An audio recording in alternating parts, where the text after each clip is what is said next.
Greetings. Once again, brother Blacklight.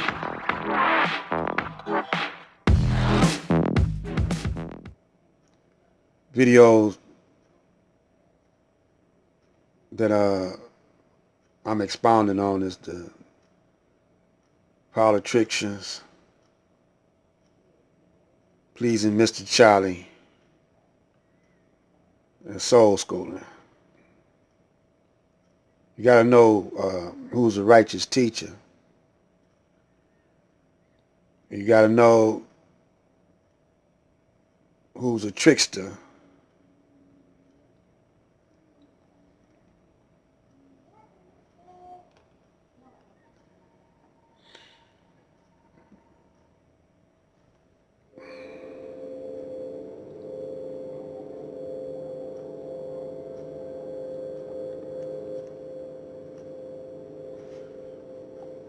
In today's world of social media, you don't find too many people teaching, real game, especially a black man.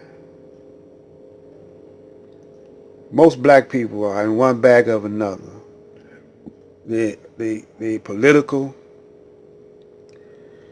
That's a church too. That's a religion too. Politics is a religion. Or either they're in some kind of religion, which y'all call religion, or they hustling. The point I'm trying to make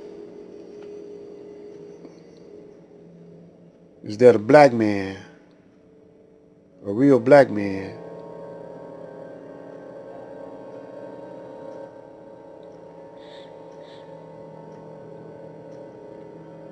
he can't have no overseer or nobody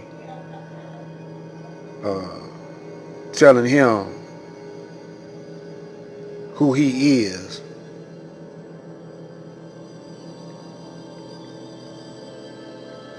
A real black man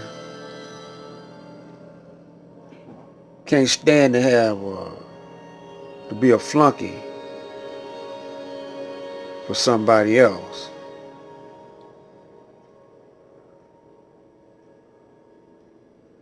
In other words, he don't like real black men don't like kissing nobody's ass, brown nosing.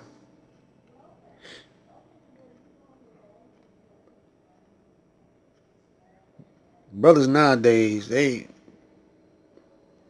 when I was coming up here in Detroit in the 60s, I was a teenager. Living on the west side of Detroit where mostly Jews and middle class white people live. And during that time, the Nation of Islam was strong in the hood. But I wasn't a part of it. But I had my uncle, my grandma. See, I'm a generational Muslim, Nation of Islam.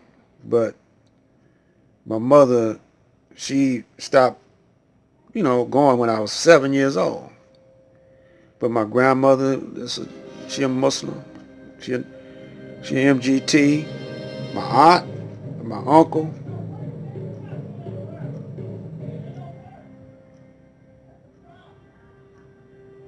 Then I got the rest of my peeps. They mostly gangsters. The only one that worked 9 to 5 was my old man and my mother. I had a few more relatives that worked 9 to 5, but most of them was hustling. Or either, like I say, they were Nation of Islam.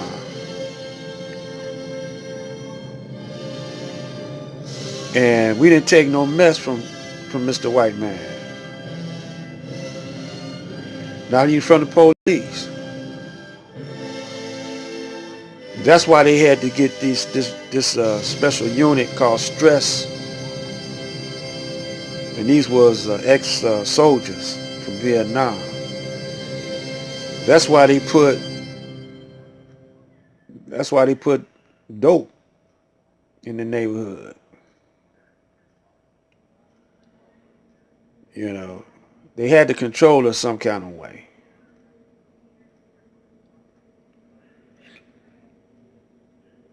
Detroit was a special city. That's why Master Farad came to Detroit,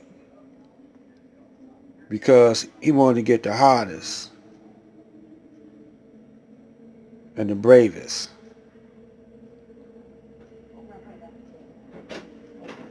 I'll be right back.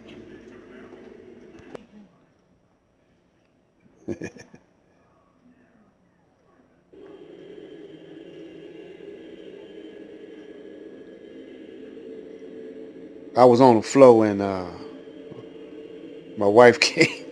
She came up, and I forgot my place. I forgot my train of thought. But I was just seeing the difference between Detroit brothers, uh, you know, and the brothers in other cities. Man, it's a what makes us different is that we had to break into unions because they didn't want no blacks in the automotive union. And it was fights, man. I mean, it was rumbles, race riots. We had what they call a race riot in the 40s. And then we turn around and we be having little skirmishes because brothers, they would move in certain neighborhoods that they didn't want in, but the brothers would fight back. You know, it wasn't no uh, turn the other cheek, man. You know, and them hillbillies, man. You know, them hillbilly white boys, man. They rough.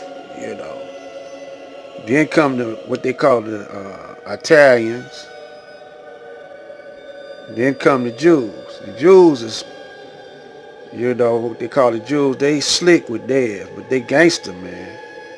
Don't think they ain't gangster.